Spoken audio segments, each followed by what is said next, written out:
기도합니다. 하나님, 오늘도 이 다윗 연구를 통하여 우리가 그리스도를 더 닮아가는 은총을 더하시옵소서. 예수님의 이름으로 기도드립니다. 아멘. 오늘 다윗 연구 주제, 사울의 노골적인 적의입니다. 사울이 이제 머리를 써서 다윗을 죽이려고 했는데, 이제 다윗이 점점 백성들에게 사랑을 받아가는 것이에요. 그러니까 이제는 대놓고 다윗을 죽이려는 마음을 갖게 되었다는 그런 이야기입니다. 오늘 본문 말씀입니다. 사무엘상 19장 1절에 사울이 그의 아들 요나단과 그의 모든 신하에게 어떻게 했다고요? 다윗을 죽이라. 이제 대놓고 다윗을 죽이라 라고 하였다는 것이에요. 다윗은 점점 백성들에게 사랑을 받아갑니다.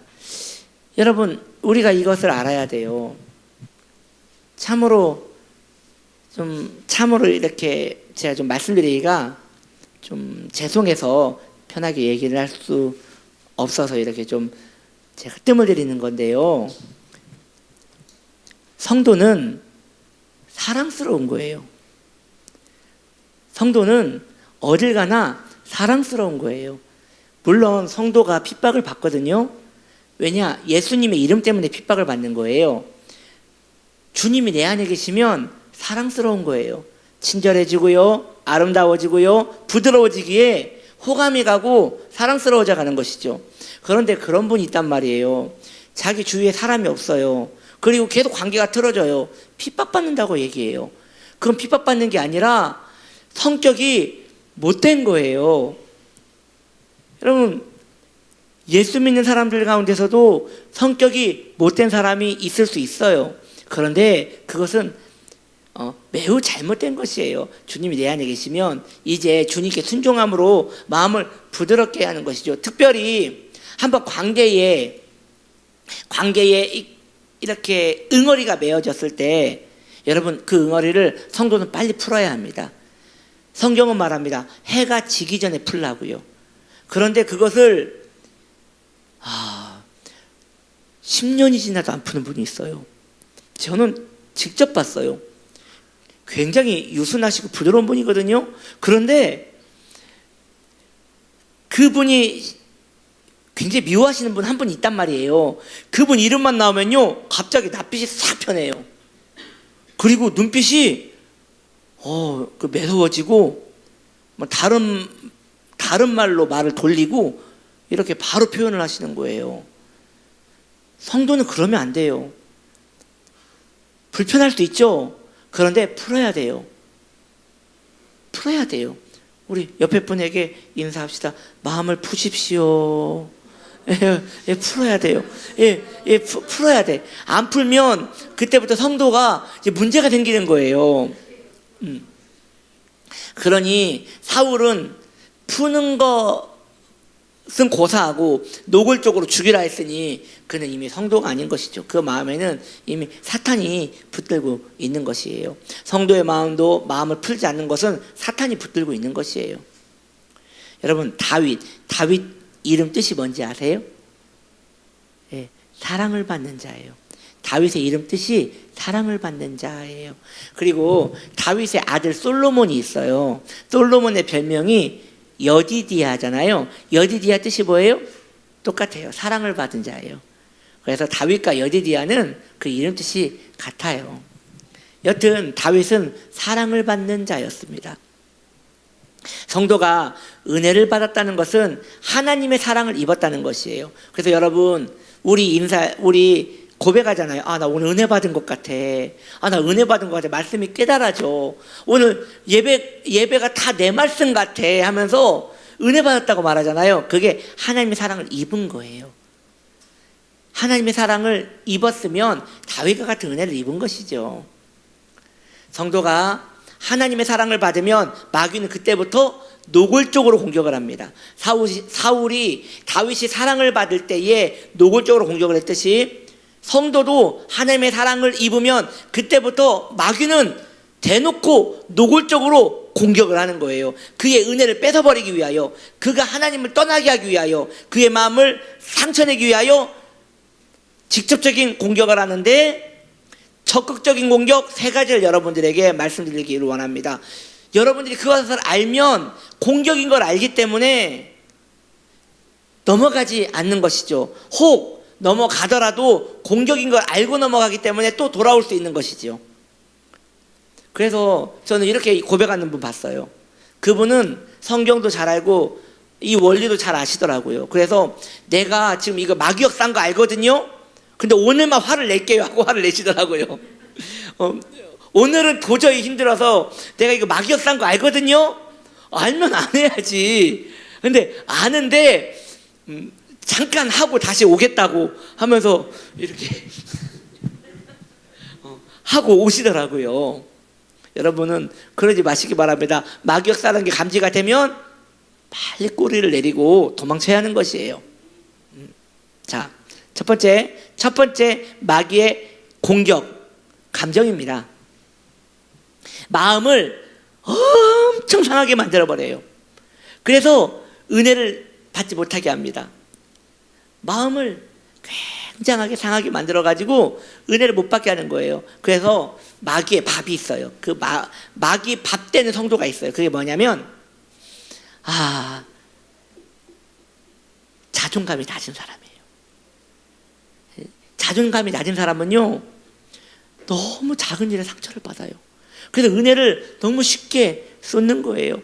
예를 들어서 오늘 우리 치유나무교회에 들어왔어요. 그런데 한 분은 기도하고 있고 한 분은 또 저 탕비실에서 차 마시고 있고 그랬단 말이에요. 그런데 들어왔는데 아무도 아는 체를 안 해. 아니 그리고 목사님은 여기도 뭐 이렇게 막 찬양 준비하고 있고 갑자기 생각하면 안 되는 생각이 불쑥 드는 거예요. 난 혼자지. 난 혼자야. 아니에요. 난 혼자가 아니라 인생은 혼자인 거예요. 인생은 혼자인 거예요. 나만 혼자 아니에요. 경태야, 인생 쉬운 거 아니다. 인생 외로운 거야. 원래 인생은 쓸쓸하고 외로운 건데 상대적으로 자기만 너무 외롭게 보이는 거예요.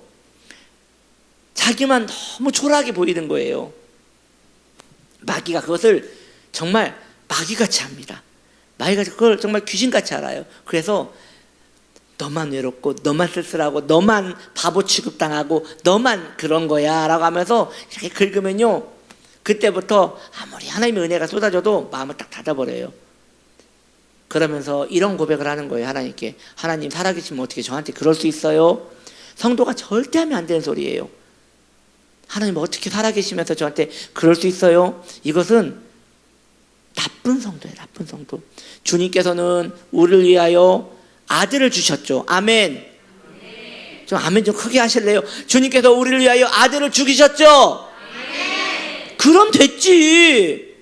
뭘 더 바래요? 그렇죠. 그럼 됐잖아요. 그럼 된 거예요. 두 번째 공격입니다. 지식이에요. 지식을 공격하는 거예요. 세속의 지식에 매력을 느끼게 함으로 은혜를 하찮게 여기게 만드는 것입니다.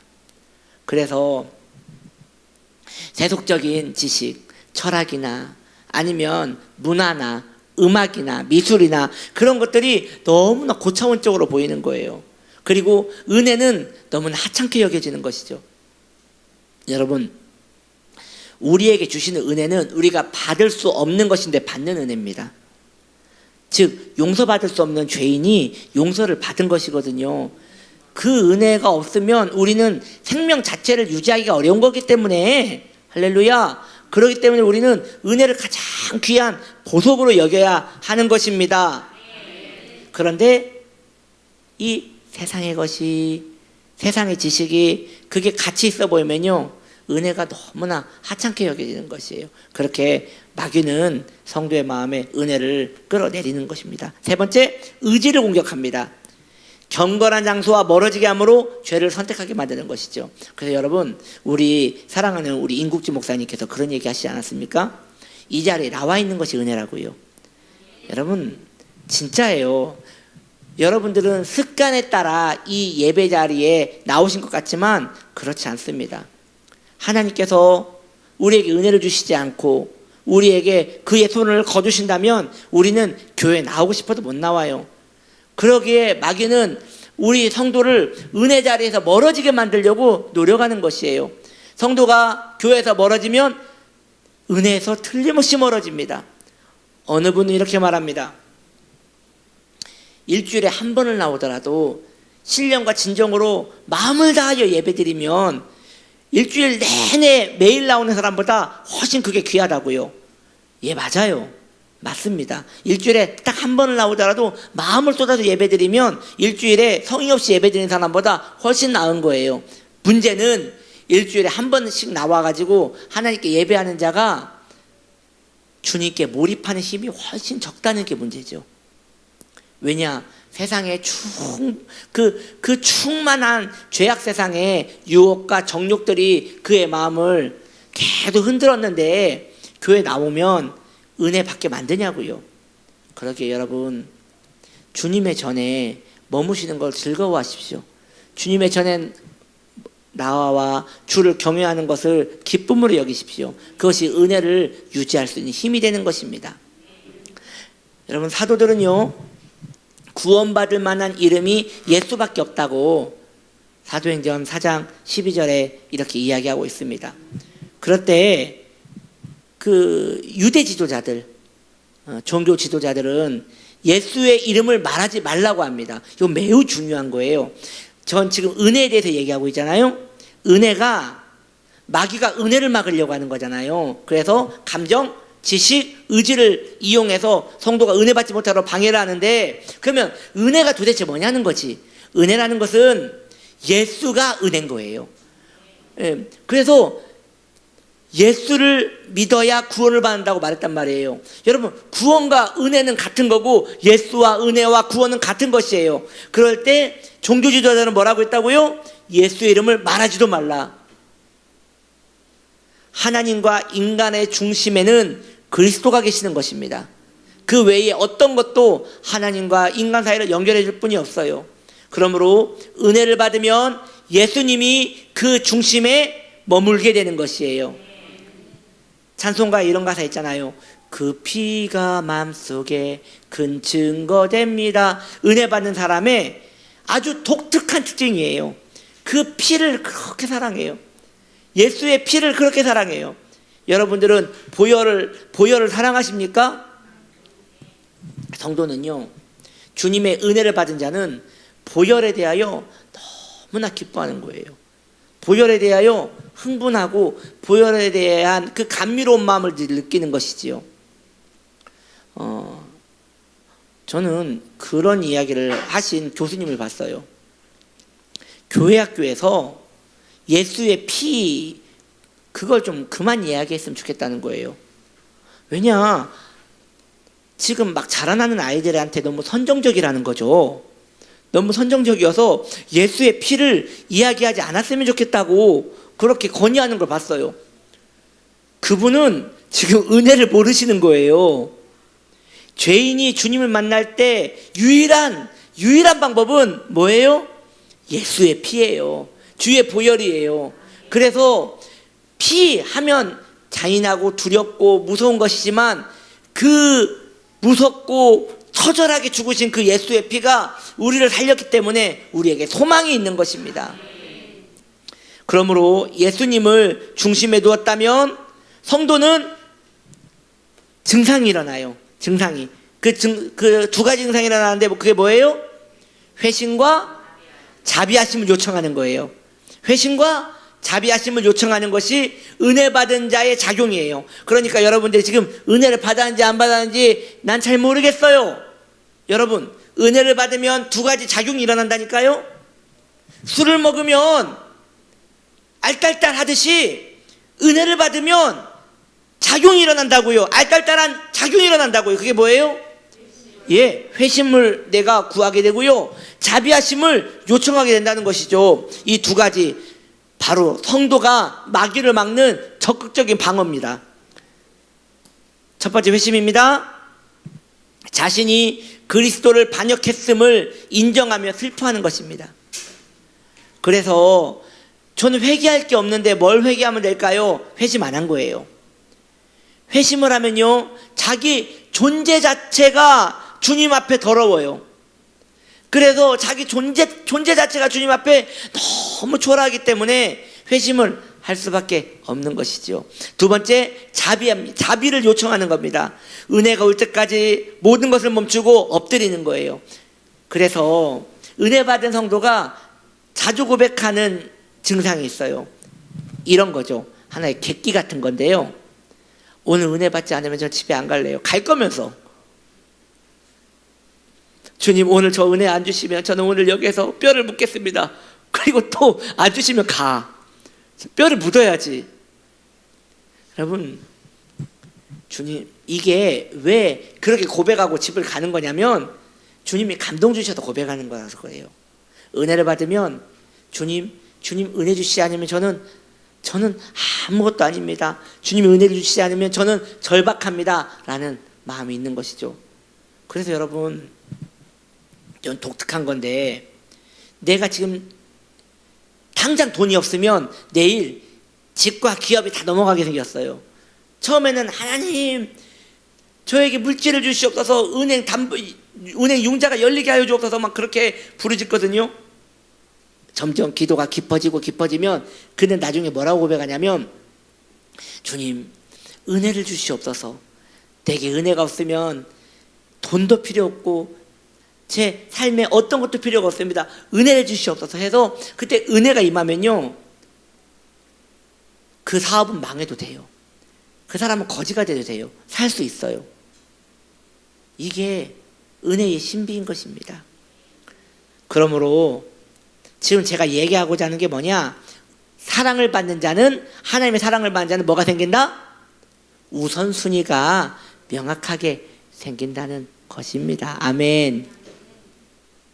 그래서 사울의 적이는 다윗과 함께 할 수 없음을 의미합니다. 여러분, 적이라는 게 뭐냐면 너가 없어져야 내가 살 수 있고 내가 있는 한 너는 없어야 한다라는 게 적이에요.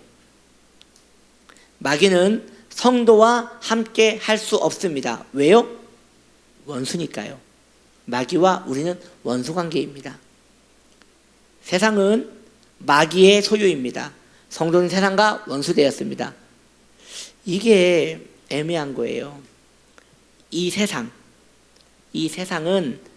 마귀에게 주어진 바 되었습니다. 안타깝게도 그래요, 여러분. 그래서 이 세상의 문화, 음악, 놀이, 이 모든 것에는 마귀 역사가 장악하고 있는 것이에요. 그래서 성도는 이 세상에서 놀지 말라는 게 아니에요. 놀아도 돼요. 긴장하고 놀아야 돼요. 왜? 지금 마귀의 진영에서 있는 거란 말이에요. 노래 부를 수 있어요. 유행가 부를 수 있어요. 그런데 그게 마귀의 문화 속에 있다는 것을 인지하고 불러야 하는 것이에요. 모든 문화, 철학, 인문학, 이 모든 것에 마귀가 장악하고 있는 무대예요. 그런데 이러한 세상이 성도에게 이용할 가치는 있어도 원수라는 걸 기억해야 한다는 것이죠. 그러할 때 거룩한 긴장감 때문에 성도는 마음을 지킬 수 있는 것이에요. 그래서 여러분, 보혈 찬양 한 곡을 다 부른 다음에 유행가를 불러보세요. 유행가가 차디차게, 그렇게 옛날에 좋았던 유행가가 너무 부르기 싫어요. 근데 그걸 이기고 유행가를 또 한 가락을 쫙 뽑은 다음에 그 다음에 다시 보혈 찬양 부르려고 해봐요. 보혈 찬양이 너무 싫어요. 왜 그래요? 원수라서 그래요. 원수라서. 그리고 그 원수의 전쟁터는 어디냐? 이 마음인 거죠. 마음. 따라합시다. 마음을 지킵시다. 예, 마음을 지키지 않으면 우리는 계속 공격을 당할 수밖에 없는 것이죠. 세상은 밖에 있지 않고 어디에 있다고요? 내 안에 있는 거예요. 그래서 이것을 세상이 아닌 내 안에 있는 세상, 내 안에 있는 세상을 뭐라고 하느냐? 정욕이라고 하는 것이죠. 자신의 정욕을 죽이는 것이 마귀와 세상을 대적하는 것입니다. 그래서 자신 안에 있는 정욕을 이게 죽여야 돼요. 사도 바울은 내 몸을 쳐서 굴복시킨다라고 하였어요.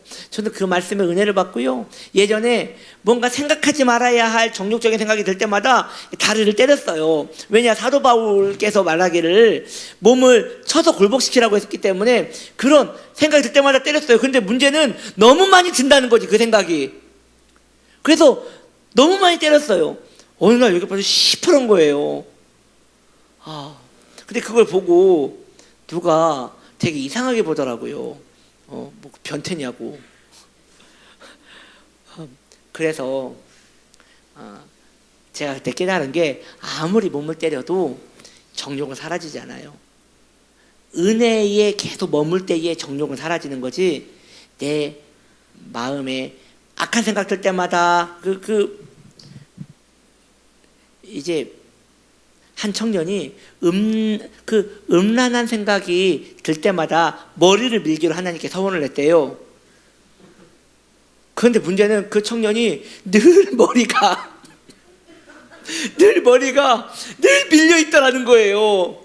그래서 나중에 포기했다고 하더라고요. 이것은 내가 갈 길이 아니구나. 그럼요, 여러분. 인간의 노력으로 되는 게 아니에요. 은혜를 받아서 은혜로 정욕을 다스려야 하는 것이에요.